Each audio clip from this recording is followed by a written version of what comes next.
اسلام میں بارات کا کوئی تصور نہیں، سیرا بندی کی کوئی تقریب نہیں، ہندوانہ تقریبات نہیں۔ بارات کے لیے عربی میں کوئی لفظ ہی نہیں ہے، قرآن اور حدیث میں کیا ہوگا؟ عربی میں نہیں ہے، کوئی لفظ نہیں۔ یہ خالص عجمی لفظ، بارات عجمی ہے، ایرانی ہے، اس کا اسلام سے کوئی تعلق نہیں، جڑ کٹ جائے اس کی۔ یہ بھی ہندوانہ تصور ہے۔ ہوتا کیا تھا، ایک گاؤں سے جا رہے ہیں، دوسرے گاؤں سے بیٹی لے کر آنی ہے، اور بیٹی کے ساتھ جہیز آنا ہے، اور راستے میں ڈاکو جو ہیں وہ لوٹ سکتے ہیں، تو یہاں سے جتھا لے کے جانا ہوگا، لہذا وہ جتھا بندی کر کے بارات جا رہی ہے۔ اب وہ جا کر جنج گھر جو بنے ہوئے ہیں وہاں پر ٹھہر رہی ہے، 2 دن 3 دن عیش کر رہے ہیں، کچھ چھرے اڑا رہے ہیں لڑکی والوں کے پیسے پر، پھر وہ مال غنیمت سے لدے پھندے واپس آ رہے ہیں، لہذا وہ جتھا حفاظت کرتا تھا۔ یہ سارا ہندوانہ تصور ہے، اسلام سے کوئی تعلق نہیں۔ تو نمبر 1 نکاح مسجد میں، نمبر 2 کوئی دعوت طعام ہی نہیں، کوئی بھی نہیں، نو انٹرٹینمنٹ واٹس ایور لڑکی والوں کی طرف سے۔ اجتماع جانبین مسجد میں، یہیں سے ڈسپرس۔ حضرت فاطمہ کو تو وداع کرانے کے لیے حضرت علی گئے بھی نہیں تھے۔ نکاح کے بعد کچھ خواتین حضرت فاطمہ کو لے کر حجرے میں چھوڑ آئی تھی جا کر، جو ایک انصاری صحابی نے حضرت علی کو دیا تھا، ورنہ ان کے پاس حجرہ بھی نہیں تھا۔ 3 باتیں ہو گئی۔ چوتھی بات، ولیمہ جو ہے اس کی تاکید ہے۔ یہی وجہ ہے کہ جب یہ شادی پر مکمل پابندی لگائی گئی تھی، میں نے اشتہار دیا تھا کہ ولیمہ پر پابندی نہیں ہونی چاہیے۔ لڑکی والے کے ہاں تو آپ سوچئے، جو دلیل میں نے دی اس کی نفی میں، نفسیاتی دلیل بہت بڑی ہے۔ لڑکی والے کے ہاں ویسے تو لفظ شادی، خوشی، وہاں بھی شادی یہاں بھی شادی، لڑکی والے کے ہاں خوشی نہیں ہوتی، اس کے گھر سے لخت جگر نور چشم نکل کر جا رہی ہے، کیسے خوشی ہوگی؟ مائیں رو رہی ہوتی ہیں، انہیں غشی پڑی ہوتی ہے جب بچیاں نکل رہی ہوتی ہیں، بہن بھائی رو رہے ہوتے ہیں، باپوں کے آنکھوں کے اندر بھی آنسو آئے ہوتے ہیں، نمی آئی ہوتی ہے۔ میں نے بھی 5 بیٹیاں رخصت کی اپنے گھر سے، اور آنکھوں میں نمی آئی ہے، I couldn't withhold my tears۔ پھر یہ صرف یہ تو ہوتا ہے کہ ایک ذمہ داری کا بوجھ تھا، آج اتر گیا۔ اسے آپ انگریزی میں سائی آف ریلیف کہہ سکتے ہیں، بس کوئی خوشی نہیں۔ اس کی مثال میں دیا کرتا ہوں کہ کوئی جانور اگر قربانی کے لیے 10-15 دن پہلے آپ لے لیں، وہ بکرا، کوئی مینڈھا، اور بچے اس کے ساتھ ہل جاتے ہیں، پھر کھلاتے ہیں، لے جاتے ہیں، چراتے ہیں، تو پھر وہ عید کے دن جب آپ اسے قربان کرتے ہیں تو بچے پچھاڑے کھا رہے ہوتے ہیں، رو رہے ہوتے ہیں، اتنا لاڈ اس جانور سے ہو جاتا ہے۔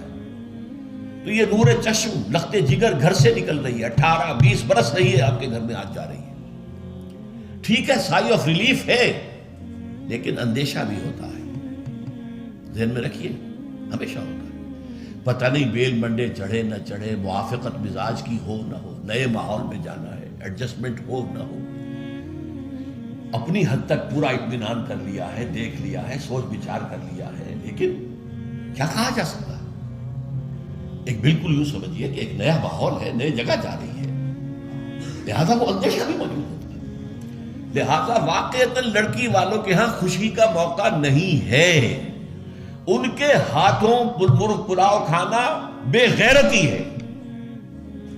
ہاں، لڑکے والے کے ہاں خوشی ہے، اس کا گھر آباد ہوا، اور اسے حکم دیا حضور نے، اولموا ولو بشاۃ، ولیمہ ضرور کرو، چاہے تمہارے پاس ایک ہی بکری ہو۔ وہ ایک ہی بکری در حقیقت ان کے ہاں مفلسی کی سب سے بڑی شکل ہو سکتی تھی، لیکن بھیڑیں بکریاں پالنا تو ان کا پیشہ تھا، تو کسی کو ایک ہی بکری پالوا بہت ہی غریب ہے، فرمایا اسی کو ذبح کرو، کھانا کھلاؤ اپنے دوستوں کو، اپنے احباب کو، سیلیبریٹ کرو۔ سیلیبریشن تمہارے ہاں ہونی چاہیے، مرد کے ہاں، لڑکے کے ہاں۔ پھر اس میں بھی اس قدر حضور صلی اللہ علیہ وسلم کی تعلیم کے اندر دیکھیے توازن ہے۔ فرمایا، یہ مسلم شریف کی روایت ہے جو میں آپ کو سنا رہا ہوں، عن عبداللہ ابن عمر رضی اللہ تعالی عنہ ان نبی صلی اللہ علیہ وسلم قال اذا دعی احدکم الی الولیمۃ فلیجب، جب تم میں سے کسی کو ولیمے کی دعوت دی جائے تو ضرور جائے۔ اور ایک اور حدیث ہے ابو ہریرہ سے رضی اللہ تعالی عنہ کہ حضور نے فرمایا شر الطعام طعام الولیمہ، ولیمے کا کھانا برا کھانا ہے۔ کیوں؟ اس میں غریبوں کو نہیں بلایا جاتا بلکہ غریبوں کو جو دھکے دیے جاتے ہیں۔ آپ دیکھتے ہیں بڑے بڑے ٹینک لگے ہوتے ہیں ٹینٹ، اور وہاں پر اندر جو کچھ ہو رہا ہوتا ہے، کھانا ضائع بھی ہو رہا ہوتا ہے، غریب کو تو کسی کو داخل نہیں ہونے دیں گے نا۔ اور ہے بھی نہیں، وہ مسلی کھلانے کے لیے تو نہیں ہے نا، وہ تو اپنے اعزاء رشتہ دار احباب ان کو اپنی خوشی میں شریک کرنے کے لیے۔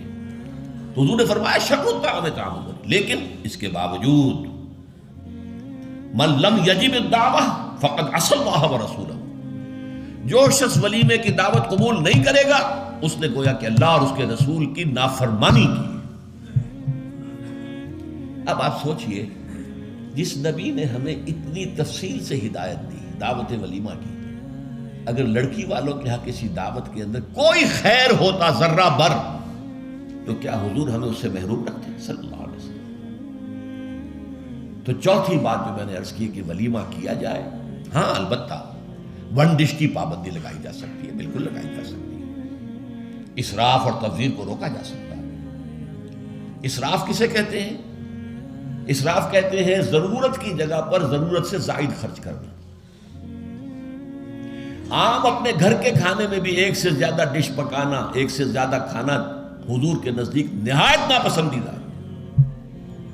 ضرورت ہے پیٹ بھرنے کی، ایک سالن روٹی سے بھی ہو جاتا ہے، آپ نے 4 4 5 5 پکا رکھے، یہ اسراف ہے۔ اسی طریقے سے اگر دعوت کے اندر بھی ون ڈش کی پابندی ہو تو بالکل ٹھیک ہے، اس کے اندر کوئی حرج نہیں، لیکن یہ کہ اس میں اب جو کیا گیا ہے کہ میٹھے کے اوپر پابندی، بالکل یہ صحیح نہیں ہے۔ میٹھا حضور کو بہت مرغوب تھا، پسند تھا، تو اس میں یہ کہ ایک ڈش میٹھے کی، یہ نہیں کہ 3 3 4 4 ڈشیں، دال کا حلوہ بھی ہے، گاجر کا حلوہ بھی ہے، اور فلاں بھی ہے، اور فلاں بھی ہے، اور پھر کھیر بھی ہے۔ لہذا ولیمے کی اجازت ہونی چاہیے، اور ظاہر بات ہے کہ ہر شخص اپنی سطح کے مطابق کرے گا، اور وہ آدمی بھی بلائے گا، جو کم ہی بلا سکتا ہے وہ کم بلائے گا، جو زیادہ بلا سکتا ہے زیادہ بلائے گا۔ اس کے اوپر بھی کوئی خاص پابندی لگانے کی ضرورت نہیں ہے۔ لیکن ظاہر بات ہے جو میں نے ایک بات کی ہے، اس سے شادی بیاہ کے اخراجات کا ایک حصہ تو بالکل ختم ہو گیا نا، لڑکی والوں کی طرف سے تو زیرو ہو گیا، نہ کوئی سیلیبریشن، نہ کوئی دعوت، نہ کوئی خیمے لگانے کی ضرورت، نہ کچھ اور ریسیپشن، کچھ نہیں، کیسے بالکل زیرو۔ لڑکے والے جو ہیں دعوت ولیمہ، اور اس کے اندر ظاہر بات ہے کہ اپنے ساتھیوں کو، دوستوں کو، اعزاء کو، اقارب کو جس حد تک بھی اس کے لیے ممکن ہے۔ اچھا یہاں تک فرمایا انہوں نے کہ اگر تمہارے کسی بھائی نے نکاح کیا ہو اور اس کے پاس کچھ بھی نہیں ہے کہ وہ ولیمہ کر سکے، اپنے گھر سے کھانا لے جاؤ اور جا کر اس کے ہاں بیٹھ کر کھانا، سیلیبریٹ کرو، اس کی خوشی میں شریک ہو جاؤ۔ یہ کس قدر فطری تعلیمات ہے، غور کیجیے۔